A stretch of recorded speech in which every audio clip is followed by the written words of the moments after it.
호세아서 마지막 장이고요. 결론입니다. 결론. 호세아서의 전체적인 하나님의 의도. 성경은 모든 성경마다 의도가 있어요. 의도가. 그래서 창세기는 창세기대로 하나님께서 말씀하시고자 하신 의도. 또 이사야서는 이사야서 나름대로의 의도. 그러니까 우리가 이거를 못 잡으면요, 성경을 읽어도 이게 맥을 못 잡아요. 그래서 성경은 맥을 잡아야 돼요. 맥. 그래서 성경을 많이 읽는 것도 중요한데 성경의 맥을 읽으면 성경이 착착착착착 풀어져요. 근데 그 풀어지는 비밀이 뭐냐면 의도입니다. 의도. 그래서 호세아서의 의도가 뭐냐? 그러면 하나님의 긍휼이다. 하나님께서 하나님의 백성들을 끊임없이 사랑하시고 부르시는 하나님의 긍휼이 호세아서의 전체적인 주제이기도 하고 하나님의 의도이기도 하다. 그래서 그동안에 1장부터 쭉 말씀했잖아요. 하나님께서 그들의 죄를 다 지적하세요. 그것은 그들을 무슨 정죄하거나 그들을 비난하기 위한 것이 아니라 그들을 고치려고 합니다. 고치려고. 우리가 병원에 가면 의사들이 진찰을 하잖아요. 진찰. 진찰 없이는 진료가 안 됩니다. 그러니까 처음에 진찰을 하고 진료하는 거. 그리고 처방을 하잖아요. 그런 것처럼 하나님도 우리를 치료하시기 전에는 먼저 진찰을 하세요. 이런 거가 잘못됐다. 그리고 하나님이 끊임없이 그들을 설득하세요. 개유. 3장에 보면 개유 그런 표현이 나오잖아요. 하나님이 설득하세요. 돌이켜라. 돌이켜라. 돌이켜라. 그러니까 안 듣잖아요. 그러니까 하나님이 책망하십니다. 안 들으면 막 책망하죠. 또 안 들으면 하나님이 벌을 주십니다. 그러니까 하나님이 우리를 다스리시는 그 단계가 있어요. 처음부터 하나님이 팡 하고 이렇게 벌 주시지 않습니다. 처음에는 진찰, 그 다음에 양육, 다르게 말하면 설득, 그 다음에 책망, 그리고 안 돌아오면 그때 하나님께서 진노를 하셔서 징벌을 하시는 거다. 근데 이스라엘 백성들은 바로 깨달으면 오늘날도 마찬가지예요. 하나님 우리에게 말씀하실 때 우리가 바로 깨달으면 하나님의 진노의 매를 다 거두십니다. 그런데 깨닫지를 못해. 그러면 이 진노의 매가 점점 커지는 거예요. 점점 커지고 강해지는 거라고요.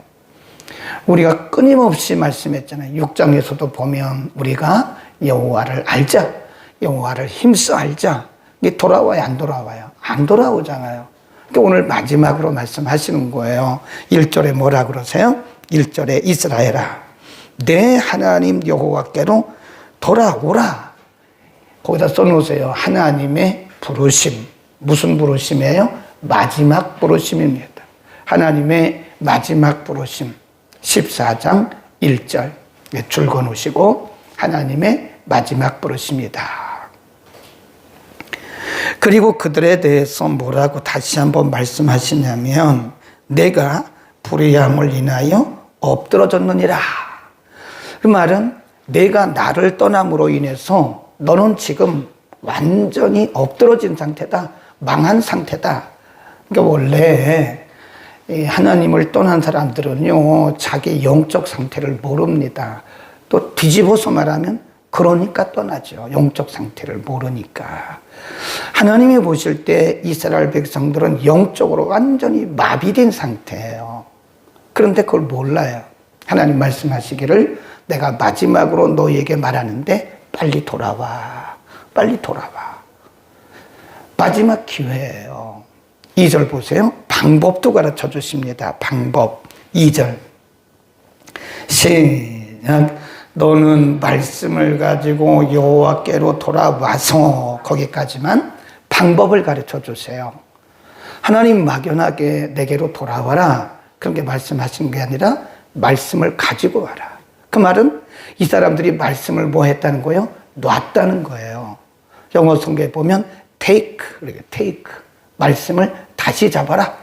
말씀을 다시 잡고 와라. 이렇게 말씀했어요. 다르게 말하면 이 사람들이 말씀을 놔버린 거예요. 말씀을 떠난 거예요. 그러니까 다시 말하면 말씀으로 다시 돌아와라 그런 거죠. 여러분, 회개라고 하는 것은요, 말씀 없는 회개는 회개가 아니에요. 우리는 가끔 나의 뉘우침과 회개를 혼돈을 합니다. 믿음과 우리가 보통 혼돈하는 게 뭐죠? 자기 자신을 신뢰하는 자기 신념과 신앙을 우리가 때로 혼돈하듯이 회개와 뉘우침을 혼돈해요. 말씀이 없는 회개는 거의 회개가 아니에요. 그 회개는 지정의가 있어야 됩니다. 하나님 잘못했어요? 잘못했어요? 그럼 뭘 잘못했는데? 말씀에 비춰서 보니까 제가 이것도 잘못하고 이것도 잘못, 그게 회개라니까요. 그냥 막연하게 하나님 잘못했어요. 그건 뉘우침이에요. 그건 반드시 재발합니다. 그 일을 다시 반복해요. 왜 그럴까요? 말씀이 없어서 그런 거다.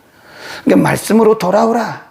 말씀을 가지고 돌아오라. 너희가 지금 말씀을 떠났지 않냐? 너희가 지금 말씀을 놨지 않냐? 그러니까 말씀을 다시 가지고 내게 말씀 안으로 돌아와라. 말씀 앞에 자신을 다시 세워라. 그런 말씀이죠. 그리고 이렇게 말씀하세요. 방법을 또 가르쳐 주세요. 아뢰기를 모든 불의를 패하시고 선한 바를 받으소서 우리가 입술로 수송아씨를 대신하여 죽게 드리리이다. 거기 줄 거놓으세요. 지금 이스라엘 백성들이 수송아지를 수백 마리 드렸을 거예요. 번제를 드린다고 수백 마리. 근데 하나님이 원하시는 것은 그 수송아지가 아니에요. 뭐였죠? 그들의 마음이에요. 마음. 그들의 중심입니다. 그러니까 내가 원하는 것은 그 수송아지가 아니었어. 내가 원하는 것은 너의 중심이었어. 그리고 너희는 와서 입술로 너희의 믿음을 고백해. 하나님 그런 말씀이거든요. 오늘날도 우리가 예배를 드리는 게 중요한 게 아니에요.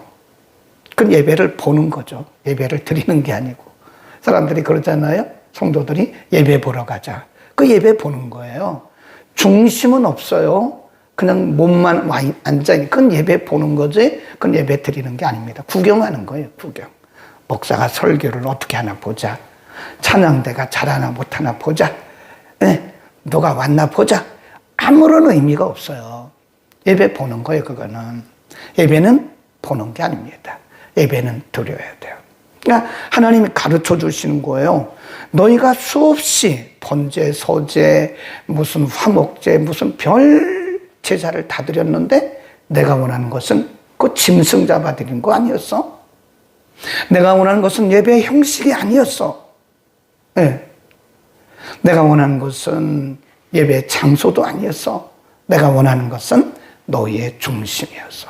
우리도 한번 그런 진실한 예배를 한번 드려보자고요. 우리는 엉뚱한 데 마음을 두고 있어요. 목사가 설교를 잘하나 보자. 목사의 설교 듣는 시간이 아니라고 그랬죠? 하나님 말씀 듣는 시간이라고 그랬잖아요. 오늘 찬양대가 잘하는데 그건 아무런 의미가 없어요.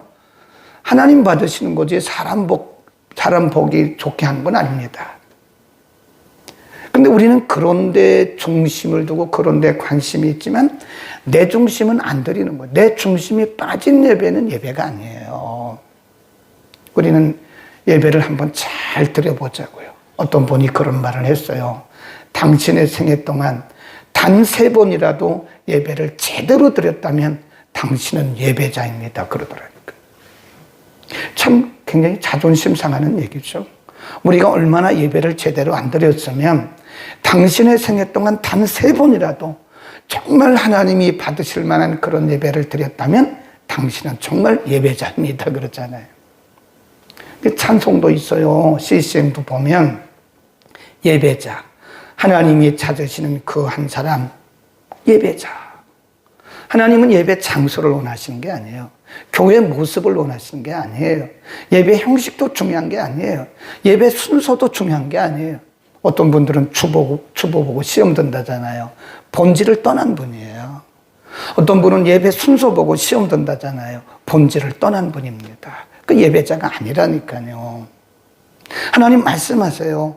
너희는 이제 수송아지를 대신하지 말고 너희의 입술의 고백을 한번 드려봐라. 그 다음 또 보세요.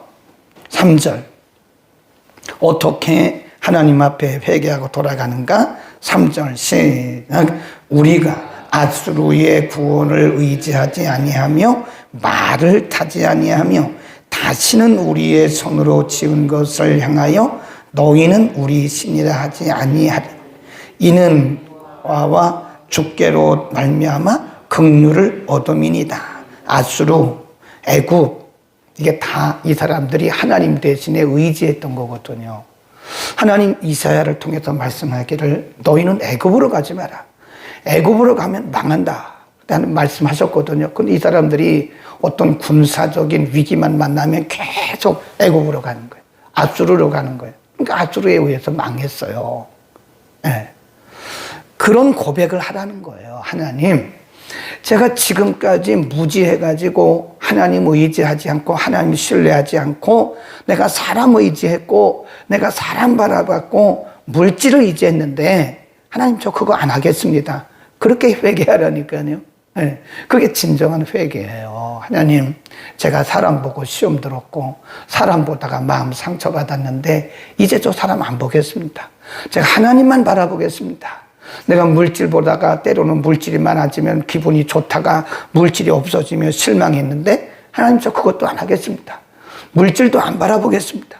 하나님 제가 세상 바라보다가 세상의 기쁨에 세상의 즐거움에 빠졌는데 하나님 그거 저 안 하겠습니다. 그렇게 하라는 거예요. 하나님이 회개의 방법을 가르쳐 주시는 거예요. 아멘. 하나님이 우리에게 가르쳐 주시잖아요. 그러니까 막연한 회개는 회개가 아니다. 거기다 써놓으세요. 막연한 회개는 회개가 아니다. 그러니까 말씀이 없는 회개는 뉘우침이다. 회개가 아니고 그것은 뉘우침이다. 그 다음에 하나님이 그들의 미래를 보장해 주십니다. 4절 그렇게 회개하고 말씀으로 돌아오면 하나님 이렇게 말씀하셨어요. 내가 저희의 패역을 고치고 즐거이 저희를 사랑해 나의 진노가 저희에게서 떠났습니다. 하나님이 그들을 뭐 하신대요? 치유하신다고요. 하나님이 저들을 치유하신대요. 고쳐주신대요. 그리고 하나님의 사랑을 그들에게 다시 쏟아 부어주신대요. 5절 시작. 내가 이스라엘에게 이슬과 같으리니 저가 백향목같이 레바논 백향목같이 뿌리가 박힐 것이라. 그 가지는 퍼지며 그 아름다운 감람나무와 같고 그 향기는 레바논 백향목 같으리니 그랬습니다. 레바논의 백향목은요, 그 향기가 왜 레바논의 백향목이냐면 이 백향목은 다른 나라에는 안 나와요. 레바논에서만 나옵니다. 레바논. 그래서 레바논의 백향목이라. 이스라엘 땅에는 안 나온다 그래요. 그래서 솔로몬이 성전을 건축할 때도요, 레바논 왕이 그거를 갖다 주잖아요. 그래서 그걸 가지고 성전을 건축했는데 수명이 1000년이랍니다. 1000년. 근데 그게 오래 가는 것도 있지만 백향목의 향기라는 게 아주 은은하게, 보통 우리가 보면 향기라고 하는 것이 조금 나다 말잖아요. 그런데 이거는 거의 수명까지 가요. 수명까지. 뭐 1000년은 안 가겠지. 어떻게 향기가 1000년 가겠어요. 보통 나무는 조금 향기가 나다 말잖아요. 오래 가는 것이 이제 우리가 보면 향나무를 보면 그 향나무를 베서 뭐 상을 만든다든지 젓가락을 만든다든지 뭘 만들잖아요. 근데 그것이 이렇게 맡아보면 향냄새가 나요, 끝까지. 근데 점점 줄어들죠. 근데 레바논의 백향목이라고 하는 것은 거의 수명까지 간다는 거예요. 그리고 은은하고 전체를 다 아름답게 하는 거죠. 하나님이 이스라엘 백성들이 그렇게 회개하고 돌아오면 하나님이 그들을 마치 레바논의 백향목 같게 해주겠다. 얼마나 아름다운. 그리고 내가 그들에게 이슬 같게 하겠다. 이슬이라고 하는 것은 하나님의 은혜를 상징적으로 표현하는 겁니다. 하나님이 그들에게 이슬 같은 은혜를 주시겠다. 근데 이게 하나님이세요. 이게 하나님의 속성입니다. 하나님은 우리가 돌이키기만 하면요, 은혜를 주세요, 은혜. 예. 우리가 돌이키기만 하면 하나님이 은혜 플러스 알파입니다. 우리가 생각하지 못했던 그런 은혜와 복을 주십니다. 근데 우리가 안 돌이키는 거예요. 예. 회개하고 돌이키면 우리가 생각하지 못했던 어마어마한 은혜가 있습니다. 여러분, 혹시 여러분 가운데 어떤 육체적인 질병이 있는데 이게 안 난다. 회개 한번 해보세요. 회개. 그건 병원 가야 되는 거 아니에요? 아닙니다. 인간은 영혼, 육이 이렇게 묶여져 있어요. 네, 같이 묶여져 있습니다. 그래서 육이 아픈 것은 반드시 육이 아픈 게 아니에요. 마음이 아플 수 있어요. 혹은 영이 아플 수 있어요. 우리의 마음이 아픈 것은 우리의 영이 아플 수 있는 거예요. 그러니까 영혼, 육이 이렇게 유기적인 상태라 그럽니다. 제가 아는 어떤 우리 교회는 아닌데 이 무릎에 굉장히 아프다 그러더라고요. 무릎 관절. 근데 무릎이 또 젊은 집사님인데 무릎이 퉁퉁 부는 거예요. 병원 가도 무릎 관절 이거 약이 없고 이거 뭐 수술해야 된다고 수술한다고 그래서 무릎 관절은 또 그렇게 오래 가지도 않는다 그러더라고요. 물론 잘 되면 다행인데 안 되는 경우도 있고. 근데 병원 가도 약이 없다 그러고 그런데 어느 날 설교를 듣다가 깨달음이 왔어요. 깨달음이라는 것은 말씀 듣다가 옵니다. 어떤 때는 기도하다 오고요. 근데 이분이 내가 회개를 해야 되겠구나. 근데 그 마음 속에 누군가를 미워하는 마음이 있었어요. 누군가를 굉장히 미워하는 마음. 하나님이 그 마음을 주신 거예요. 미워하지 마라. 나는 강도도 사랑했어. 내가 너희를 사랑한 것 같이 너희도 이웃을 사랑하라고 그랬잖아. 한번 사랑해봐. 한번 사랑해봐. 그런 마음이 들어가지고 정말 준비 기도를 했대잖아요. 어떻게 그동안 미워했던 사람을 어떻게 금방 사랑할 수 있어요? 하나님, 내가 그동안 미워했습니다. 사랑할 수 있는 마음을 주십시오. 금식도 하고. 그냥 안 와요. 미워했던 사람이 갑자기 사랑해지는 것은 인간으로는 불가능합니다. 하나님 앞에 그렇게 기도했대요. 주님의 사랑을 주십시오. 그런 아가페의 사랑을 주십시오. 인간의 힘으로는 도무지 사랑할 수가 없습니다. 용서가 안 됩니다.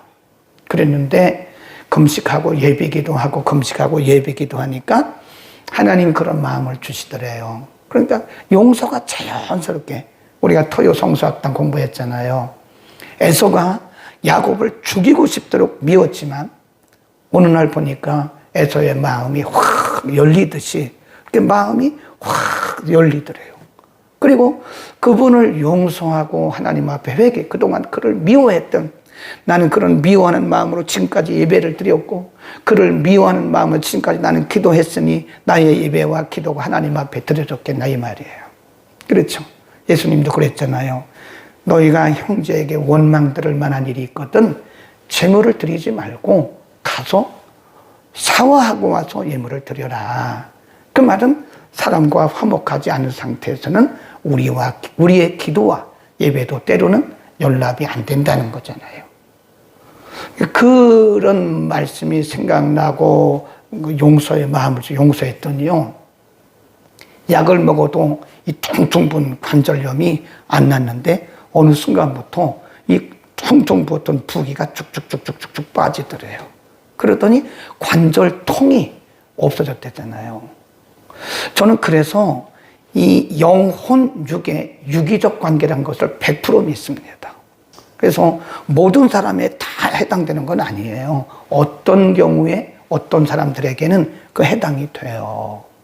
그래서 여러분에게 말씀드리는 거예요. 약을 먹어도 안 나, 병원 가도 안 나. 그렇다면 한번 여러분 영적인 상태를 한번 점검해 보세요. 혹시 내가 하나님과 막힌 담이 있는가? 혹시 내가 누구와 막힌 담이 있는가? 누구를 미워했거나 누구를 내가 용서하지 못했거나 내가 누구에게 어떤 그런 막힌 담이 있는가? 그리고 한번 해보세요. 그러면 하나님의 치유가 급속도로 임할 수도 있습니다. 아멘. 자, 그런데 안타깝게도 하나님께서 이렇게 이들을 깨우치시고 설득하시고 책망하시고 때로는 진노하셨는데 이들이 돌아왔어요, 안 왔어요? 안 왔어요. 맨 끝에다 써놓으세요. 주전 BC 722년 아수르에 의해서 멸망함. 망했어요. 하나님이 그들에게 수없이 기회를 주셨지만 다 거부했어요. 그러니까 결국은 망했어요. 아수르에 의해서 망했어요. 우리 잘 들으셔야 돼요. 하나님은 우리에게 지금도 끊임없이 복 주시기를 원하시죠. 우리가 하나님의 자녀인데 우리가 잘못되기를 원하시겠습니까? 우리가 하나님의 자녀인데 하나님 우리가 잘 되기를 원하시죠. 하나님은 축복 주시기를 원하죠.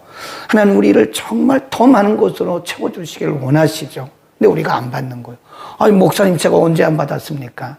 물론 겉으로는 그래요. 그런데 속이 마치 돌짝밭 같은 거예요. 안 받아요. 안 받습니다. 네, 마치 길가 같은 거예요.